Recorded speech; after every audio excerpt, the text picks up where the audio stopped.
ఒకప్పుడు ఎంతోమంది గొప్ప గొప్ప సేవకుల్ని లేవనెత్తినటువంటి దేశం, ఎన్నో దేశాలకి మిషనరీలు పంపించినటువంటి ఆ దేశంలో ఒక మందిరం ఇప్పుడు ఏమైంది చెప్పండి?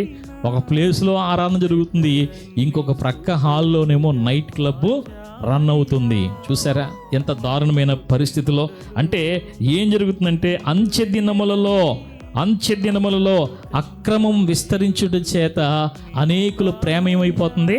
చల్లారిపోతుంది. ఒకప్పుడు ఒక గొప్ప వెలిగినటువంటి వారు, ఒకప్పుడు దేవుని కొరకు గొప్పగా జీవించినటువంటి వారి జీవితాల్లో ఇప్పుడు ఆ మంట చల్లారిపోవడం, ఆ మంట తగ్గిపోవడం, ఆ ఆసక్తి తగ్గిపోవడం అనేది ప్రస్తుత దినాల్లో మనం చాలా చోట్ల చూస్తూ ఉన్నాం.